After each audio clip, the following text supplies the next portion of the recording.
আসসালামু আলাইকুম। বাংলাদেশের বাণিজ্য উপদেষ্টা বশির উদ্দিন আহমেদ, তাই না? তাই তো নাম ওনার। তো এই উপদেষ্টা মহোদয় শেখ বশির উদ্দিন, তার কপালটা খুব ভালো, জানেন।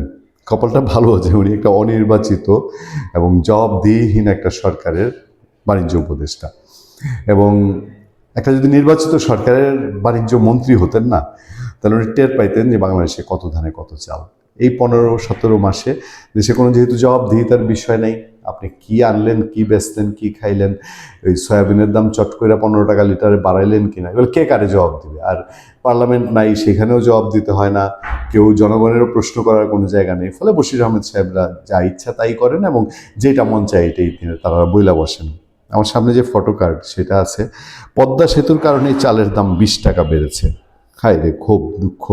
সব পদ্মা সেতুর উপরে গিয়ে পড়লো কিনা, কি বলবেন? দেখেন, পদ্মা সেতুর কারণে উনি একটা বর্ণনা দিয়েছে, সেই বর্ণনাটা আমি আপনাদেরকে শোনাই এবং তার ব্যাখ্যাটা খুব ইন্টারেস্টিং একটা ব্যাখ্যা, যে পদ্মা সেতুর কারণে আপনার হয়েছে কিনা, চালের দাম 20 টাকা বেড়েছে কিনা, সেটা দিয়ে একটু মনোযোগ দিতে চাই। খবরে বলা হচ্ছে, পদ্মা সেতুর দায় পরিশোধ করতে গিয়ে চালের দাম 20 টাকা বেড়েছে বলে মন্তব্য করেছেন বাণিজ্য মন্ত্রণালয় বস্ত্র পাট মন্ত্রণালয়ের উপদেষ্টা শেখ বশির উদ্দিন। তিনি জানান, পদ্মা সেতু না বানিয়ে যে অর্থ ইরিগেশনে ব্যয় করলে চালের দাম 5 টাকা কমে যেত, পদ্মা সেতু না বানিয়ে সেই টাকাটা সেচে ব্যয় করলে চালের দাম 5 টাকা কমে যেত। মানে আফসোস, বুক ফেটে যাচ্ছে কেন পদ্মা সেতু হলো। হ্যাঁ, মানে এই পর্যায়ে আসলে আমি তো অর্থনীতিবিদ না, আমি অনেকেই অর্থনীতিবিদ না, আমরা ফিনান্সিয়াল এক্সপার্ট না, আমরা বাজেট বিশেষজ্ঞ না, আমরা অর্থ মন্ত্রণালয়ে অত বুঝি না। আমরাও বুঝি যে পদ্মা সেতুতে বাংলাদেশের আর্থিক উন্নতি মিরাকেলি চেঞ্জ হয়েছে। উত্তরবঙ্গের সাথে দক্ষিণবঙ্গের সাথে ব্যবসা বাণিজ্য যাতায়াত যে সময় বেঁচেছে, তাতে করে কত টাকা বাড়তি সাশ্রয় হচ্ছে আমাদের বশির সাহেবদের, ওইটা বোধহয় ভালো লাগে না চিন্তা করতে। আজ সোমবার সন্ধ্যায় নেত্রকোনা জেলা প্রশাসক কার্যালয়ে সম্মেলন কক্ষে আসন্ন ত্রয়োদশ জাতীয় সংসদ নির্বাচন এবং গণভোটের প্রচারণা বিষয়ক মত বিনিময় সভায় অংশ নিয়ে তিনি এই কথা বলেন। আমার যে এটা খুব আফসোস লাগে, জানেন, এই উপদেষ্টারা এই হাবুটের জন্য এভাবে ছুটতেছে, মানুষের দুঃখ কষ্ট বেদনার জন্য তাদেরকে একেবারেই কিন্তু এইভাবে জেলায় জেলায় ছুটতে দেখা যায়নি। শেখ বশিরউদ্দিন বলেন, একথা আমি ভোলায় বলেছিলাম, সে সময় ভোলার লোক আমার উপরে এত বেশি ক্ষিপ্ত হয়েছিল যে আমাকে ভুয়া বলে মিছিল করে, স্লোগান দিয়ে আমার গাড়ির সামনে লোকজন শুয়ে পড়েছিল।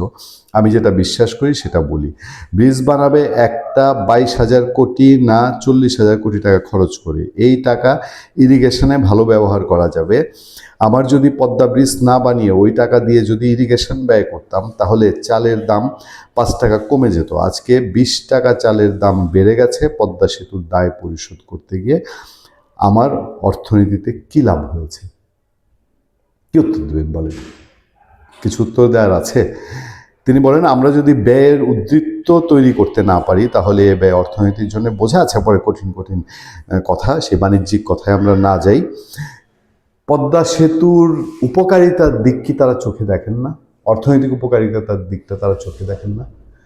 কোন ক্ষেত্রে কিভাবে 20 টাকা বেড়ে গেছে, এটা কি উনি ব্রেকডাউন করে আমাদেরকে তাহলে বোঝাবেন? আমরা যেহেতু বুঝতে পারছি না, পারি না, উনি একটু বুঝিয়ে দেখ ব্রেকডাউন করে, যে এই খাতে এই টাকাটা ইরিগেশনে এইভাবে গেলে চালের দাম এই হইতো সেই হইতো, তখন পদ্মা সেতু না থাকলে পরে এই চাল সরবরাহ হতো, কত টাকা বেশি খরচ হতো। ভালো থাকবেন, সুস্থ থাকবেন। আপনার সাথে আমি আতিক রহমান, পূর্ণিয়া।